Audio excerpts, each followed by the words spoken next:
Jesus said to the crowds, "When you see a cloud rising in the west, you say immediately that it is going to rain, and so it does. And when you notice that the wind is blowing from the south, you say that it is going to be hot, and so it is. You hypocrites, you know how to interpret the appearance of the earth and the sky. Why do you not know how to interpret the present time? Why do you not judge for yourselves what is right? If you are to go with your opponent before a magistrate, make an effort to settle the matter on the way. Otherwise, your opponent will turn you over to the judge, and the judge hand you over to the constable, and the constable throw you into prison. I say to you, you will not be released until you have paid the last penny." The Gospel of the Lord. Praise to you, Lord Jesus Christ. In St. Paul's letter to the Ephesians today, we hear this very well-known line, "I, a prisoner for the Lord, urge you to live in a manner worthy of the call you have received." Live in a manner worthy of the call you have received. Now, in the church, we have this word holiness. And holiness is sometimes, it's not very easy to define what it means to be holy. Many people think that to be holy means that you never sin or you never make any mistakes. And this is not really the idea of holiness, because then nobody can be holy. Right? We all sin, we all fall short. This is what Pope Francis, when he talks about the church not being a museum for the perfect, but a hospital for sinners. It's important for us to remember that. What does it mean to be holy? Holiness, according to the scriptures, it comes from a Hebrew word. The Hebrew word for holiness is the word kadosh. Right? Kadosh, right? Kind of a cool word. Right? Kadosh. Right? That's what it means holiness in Hebrew. And that word means to be set apart.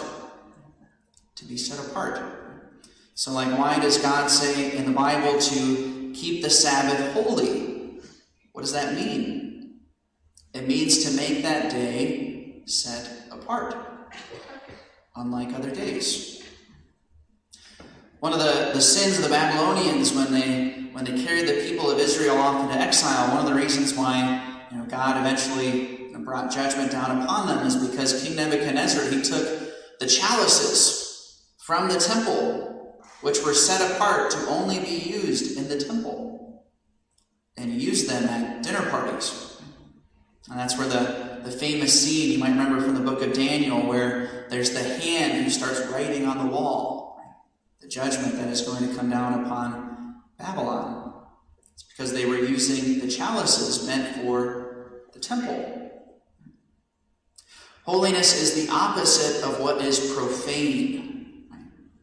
In modern English, sometimes we think of the word profane as, using vulgar language or something like that. But literally, to be profane means to use something that is for the daily use.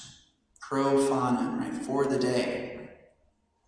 Instead of using it for holy uses.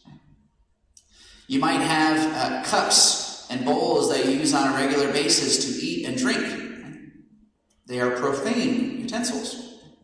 They're not set apart for worship. When God called the people of Israel out of Egypt, and he told them that they would be a holy nation, he had to bring them out, set them apart from the people of Egypt. That's what holiness means. This is one of the reasons why there was so much debate in the 1960s with the Second Vatican Council, right, and all the adjustments that were allowed to take place in the liturgy. Obviously, not everybody speaks Latin, but the question that many theologians were saying is that the Mass should look very different from everything else that takes place. People were trying to argue that maybe it is not dignified enough to use the vulgar or the profane language during the Mass. And there's still traces of this in the church, right? We still use not only Latin, but we also use Greek, right, and Hebrew, because those languages are considered to be set apart, holy. When St. Paul says in his letter to the Ephesians to live in a manner worthy of the call you have received,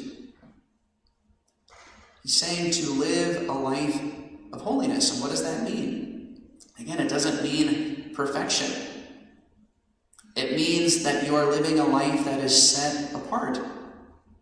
That your life looks different than the lives of everybody else around you.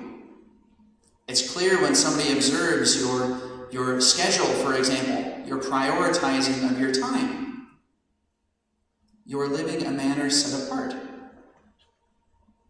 One of the reasons why throughout the scriptures, why God had so many commandments that he gave to the people of Israel about the kosher laws and about circumcision and going to the temple and all those different things. It was to give testimony to the rest of the world that this people was living in a manner set apart, different. And that's what it means for us too. All of you are giving a great example today by not just coming to church on Sunday, but coming during a day during the week. You're not proclaiming that you're perfect. You're not proclaiming that you're sinless. But you are very much living in a manner set apart. And it's clear and obvious. The more we can make our lives set apart, a manner set apart for God, that we might see ourselves as instruments set apart for God's glory. And so not to allow our lives be taken up with the profane things of life, but instead to be set apart for eternity.